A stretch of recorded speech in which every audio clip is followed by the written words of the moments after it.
বানাবেন। বাংলাদেশে তো গরম, একেবারে ঝাক্কাস বেচা কিনা হবি, সাপ্লাই দিয়া কোন পাইবেন না।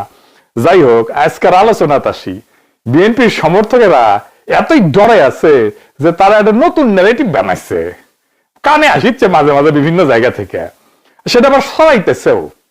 এটা হইতেছে যে ইসলামপন্থী দল ক্ষমতায় আসলে পশ্চিমারা সেই সরকারকে মানবে না, তারা বাংলাদেশকে শান্তিতে থাকতে দেবে না, বাংলাদেশকে আফগানিস্তান বানিয়ে দিবে, যুদ্ধ লাগাবে, ধ্বংস করে দেবে। এই তত্ত্ব নতুন না। বিএনপির বাটপার শাখার প্রেসিডেন্ট আছে না, বাটপার তারেক, এই তত্ত্ব দিয়েছিল ডাকসু নির্বাচনের আগে, শুনের আগে। ক্যারিশমা করে মেকানিজম করে শিবির জিতলো। আমি বলতেছি যে শিবির জিতলে ঢাকা বিশ্ববিদ্যালয়ের কোনো ছাত্র সংগঠন এটাকে মানবে না, কেউ মানবে না। এই নির্বাচন বাতিল হয়ে যাবে, কারণ এটা গ্রহণযোগ্য না। এটা বাংলাদেশের সাথে সাংঘর্ষিক, ডাকসুর সাথে সাংঘর্ষিক। নির্বাচন দাঁড়াতে পারে সব কইরা, কিন্তু জিতলে কেউ মানবে না। কিন্তু ছাত্র দল জিতলে মানবে, সবাই মানবে।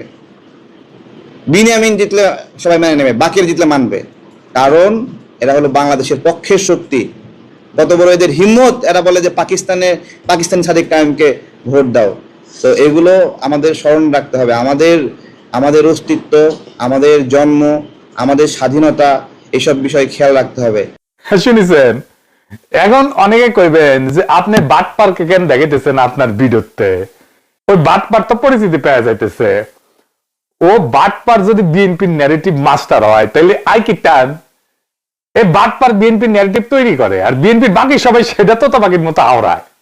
আগে মনে করতাম যে বিএনপি যা কইতে পারে না সেগুলাই বাটপার তারেককে দিয়া কয়, পরে দেখলাম যে আরে না, বাটপারই আসলে ন্যারেটিভ তৈরি করে বিএনপির। এই বাটপার হইতেছে সবচেয়ে বড় বুদ্ধিজীবী বিএনপির। ওই আগে ন্যারেটিভ তৈরি করে বিএনপি, তারপরে বিএনপির অন্যগুলা জামাই কোটার বুদ্ধিজীবী সহ সবাই যেটা ফলো করে। কি দুরবস্থা বিএনপির। তো এই ডরটা যে ছড়াইতেছে বিএনপি, এই ডরটা আসলে কেমন? আসলে এটা সত্যিকারের ডর, আমাদের ডরানো উচিত। আসেন সেটা বুঝে দেখি।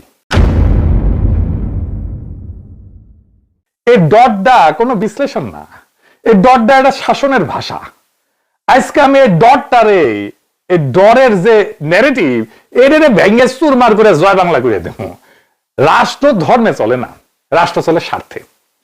আসেন আমরা একটা গভীরে যে বিষয়টা বুঝে দেখি। কারণ এই যে ডর, এই ডরটা অমূলক, এবং এইটা একটা অবাস্তব ডর বিএনপি ফেরি করিচ্ছে। আসেন আল্লাহর নামে শুরু করি। ইন্টারন্যাশনাল পলিটিক্স বুঝতে হইলে প্রথমে যে থিওরিটা জানতে হবে, তার নাম হইতেছে রিয়ালিজম। বাংলাতেও রিয়ালিজমই কইতে পারেন। এই চিন্তাধারা সবচেয়ে বড় তালে বড় ছিলেন হ্যান্স মর্গেনথাল। উনি কোন পলিটিশিয়ান ছিলেন না, কলে উনি একজন স্কলার ছিলেন, বুদ্ধিজীবী ছিলেন। দ্বিতীয় বিশ্বযুদ্ধের পরে পুরো বিশ্ব রাজনীতিকে বোঝার ভাষা উনি তৈরি করে দেন। মর্গেনথাল খুব সোজা একটা কথা কইছিলেন, রাষ্ট্রের কোনো ধর্ম নাই, রাষ্ট্রের কোনো আবেগ নাই, রাষ্ট্রের আছে শুধু নিজের স্বার্থ, রাষ্ট্র স্বার্থ। এইটারে বলা হয় ন্যাশনাল ইন্টারেস্ট। এটা মানে কি? এটা মানে হইলো একটা রাষ্ট্র ইসলামী হোক, সেকুলার হোক, সমাজতান্ত্রিক হোক, সে আগে দেখে তিনটা মাত্র জিনিস, মাত্র তিনটা, বেশি না, মাত্র তিনটা। কলে কি কি দেখে? এক, নিজের ক্ষমতা; দুই, নিজের নিরাপত্তা; তিন, নিজের টিকা থাকা। এই কথাটাকে আরো একদম গভীরে নিয়ে যান আরেকজন স্কলার, নাম হইতেছে কেনেথ ওয়ালস। ওয়ালস ছিলেন আর একটা মতবাদের প্রতিষ্ঠাতা, স্ট্রাকচারাল রিয়ালিজম বা নিও রিয়ালিজম।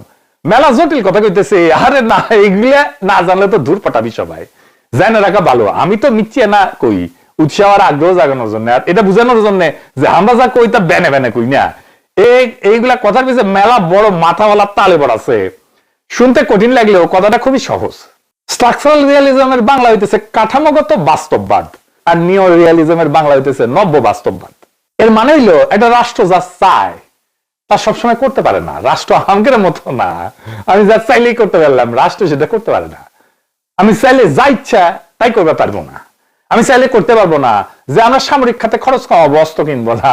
বামপন্থীরা কয় এই কথা, কিন্তু দেখেন ইন্ডিয়া চাইলে আন্তর্জাতিক নদীর পানি বন্ধ করে দিতে পারে, আন্তর্জাতিক আইন উপেক্ষা করে দেয়। কারণ আন্তর্জাতিক আইন কোন সার্বভৌম পুলিশ না, আইন না মানলে কোনো শাস্তি নাই। আইন আছে কিন্তু শাস্তি দেওয়ার ক্ষমতাই নাই। উজানে যে শক্তি, তার হাতে সুইচ। আর শক্তির অসমতা আছে, শক্তির অসমতা যেখানে একতরফা, সেখানে আইন নৈতিক উপদেশে পরিণত হয়। এই বাস্তবতায় আমাদের বুঝায় দেয় আন্তর্জাতিক রাজনীতি ইচ্ছার জায়গা না, এটা কাঠামোর জায়গা, ফ্রেমের জায়গা। আন্তর্জাতিক শক্তির কাঠামো, ডলার আছে, অস্ত্র আছে, বাজার আছে, জোট আছে। এই কাঠামোই ঠিক করে দেয় রাষ্ট্র কি করতে পারবে আর কি করতে পারবে না। আপনি এমন একটা খেলায় নামেননি যেখানে নিয়ম নিয়ে দর কষাকষি করা যাবে। আপনি ঢুকিয়েছেন এমন এক খেলায় যেখানে নিয়ম লেখা আছে আগেই। এখানে প্রশ্ন থাকে না আপনি মানবেন কি মানবেন না, প্রশ্ন থাকে না মানলে আপনি টিকবেন কিনা। এই কারণে বহু ইসলামী রাষ্ট্র পশ্চিমের সাথে থাকে, ভালোবাসায় না, ধর্মের কারণেও না, নৈতিক বিশ্বাসের জন্যও না।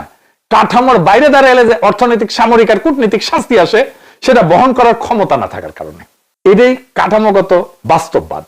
বুঝেছাও? এইখানে কেউ কলে বিশ্বাসঘাতক না, কেউ আদর্শচ্যুতও না। এখানে শুধু একটাই প্রশ্ন কাজ করে, কে টিকবে বা কে ভেঙে পড়বে। আন্তর্জাতিক রাজনীতিতে রাষ্ট্র সিদ্ধান্ত নেয় না, রাষ্ট্র সিদ্ধান্ত মাইনা নেয়। এই কারণেই অনেক ইসলামী রাষ্ট্র পশ্চিমের সাথে বরাবর থাকে, অ্যালাইন থাকে, ভালোবাসায় না, ধর্মের কারণে না, কাঠামোর চাপে থাকে। আর যে শুধু ইসলামী দেশগুলো, মুসলিম দেশগুলো ইসলামপন্থীরা চাপে থাকে তা করে না। ধরেন চিলি, ভেনেজুয়েলা, কিউবা বা ইউক্রেন। চিলির জন্য কি অপরাধ ছিল? অপরাধ ছিল নিজের সিদ্ধান্ত নিজে নেওয়া। এটা ল্যাটিন আমেরিকার দেশ, 1970 এর দশকে গণতান্ত্রিক ভাবে নির্বাচিত সমাজতান্ত্রিক সরকার ছিল, সালভাদর আয়েন্দে নাম। এই সরকার আমেরিকার বিরুদ্ধে কোনো ধর্মীয় যুদ্ধ ঘোষণা করেনি। তারা শুধু বলছিল আমাদের অর্থনীতি, আমাদের খনিজ সম্পদ, আমাদের নীতি আমরা নিজেরা ঠিক করব। আজাদি। এই সিদ্ধান্তের নামই সার্বভৌমত্ব, মানে নিজের ভাগ্য নিজে নির্ধারণ করার অধিকার। ফলাফল কি হইল?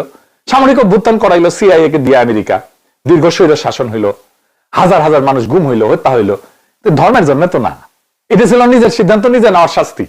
এইভাবে চিলি আমাদের শেখায় আজাদি চাইলে দাম দিতে হয়। ইউক্রেনে যুদ্ধের কারণ কি? ধর্ম তো না, নিয়ন্ত্রণ। ইউক্রেন আর রাশিয়া দুই দেশই তো খ্রিস্টান ঐতিহ্যের, একই দেশের অংশ ছিল দুইটাই। কিছুদিন আগেও ভাষা, সংস্কৃতি, ইতিহাস অনেক জায়গায় কাছাকাছি, নিজেদের মধ্যে বিয়ে শাদী হয়। তাহলে যুদ্ধ কেন? কারণ ইউক্রেন বলছিল আমাদের নিজেদের ভবিষ্যৎ আমরা নিজেরা ঠিক করব, কার ছায়া থাকবো সেটা আমরাই ঠিক করবো, আমরা ন্যাটোতে যোগ দিব, আর যুদ্ধ শুরু। এই যে নিজের সিদ্ধান্ত নিজে নিতে চাওয়া, এটাই আজাদি। রাশিয়া এই সিদ্ধান্ত মানে নাই, কারণ জিও পলিটিক্সের সমস্যা তো ধর্ম না, আসলে সমস্যা হলো নিয়ন্ত্রণ হারানো। এই ইউক্রেনের উদাহরণটা খুব গুরুত্বপূর্ণ, কারণ এইটাই প্রমাণ করে যে যুদ্ধ হয় ক্ষমতার জন্য, ধর্ম তার অজুহাত মাত্র।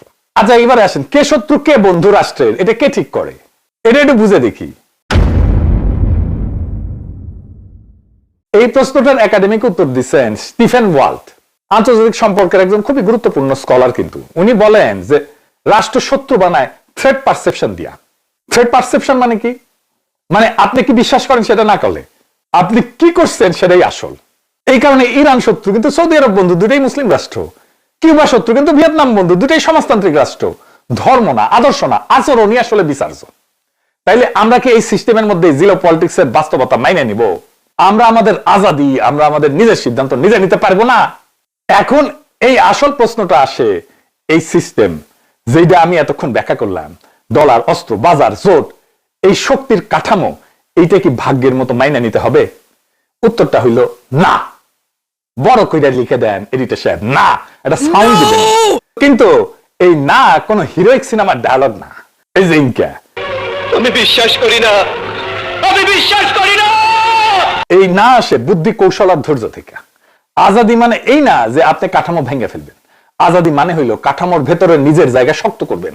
আন্তর্জাতিক রাজনীতিতে শক্তি মানে শুধু ট্যাঙ্ক না, শক্তি মানে নির্ভরতা কমানো, শক্তি মানে বিকল্প তৈরি করা, শক্তি মানে নিজেকে অপরিহার্য কইরা তোলা।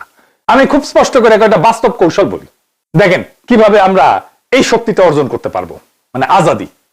আসেন সেগুলো দেখি। এক নাম্বার, একতরফা নির্ভরতা ভাঙা, মানে ডিপেন্ডেন্সি ব্রেক করা। যে রাষ্ট্র একটাই শক্তির উপরে ঝুলে থাকে সে আজাদ না, সে জিম্মি। বাংলাদেশের আজাদির প্রথম শর্ত হইল এক দেশ, এক বাজার, এক জোটের উপরে জীবন মরণ নির্ভরতা কমানো। এটা আদর্শ না, এটা সার্ভাইভাল স্ট্র্যাটেজি। আপনি ইউরোপে রপ্তানি করবেন, আপনি এশিয়াতে করবেন, আপনি আমেরিকার সাথে থাকবেন, আপনি মধ্যপ্রাচ্যে থাকবেন, আপনি আফ্রিকায় থাকবেন, আপনি ল্যাটিন আমেরিকায় থাকবেন, সব রাষ্ট্রের সাথে আপনি বন্ধুত্ব থাকবে, ব্যয় না থাকবে, বাণিজ্য থাকবে। যে রাষ্ট্রে বিকল্প আছে তার সাথে কেউ হুমকির ভাষায় কথা বলে না। দুই নাম্বার, সামরিক শক্তি না, কৌশলগত খরচ বাড়ানো। আমরা তো সুপার পাওয়ার হইতে পারবো না, এই স্বপ্ন তো আমাদের নাই, কিন্তু আমাদের রাষ্ট্রের নিরাপত্তা লাগবে। আমরা এমন একটা রাষ্ট্র হইতে পারি যাকে আঘাত করলে খরচা বেশি পড়ে, কাফারা বেশি দিতে হয়। সরাসরি যুদ্ধ না, ধরেন আমাদের সাইবার সক্ষমতা যদি আমরা বাড়াই, আঞ্চলিক স্থিতিশীলতা এবং শান্তির জন্য যদি আমরা প্রয়োজনীয় ভূমিকা রাখি, তাইলে আমাদের অপরিহার্যতা বাড়বে। এগুলো দিয়ে রাষ্ট্র নিজের দাম বাড়ায়।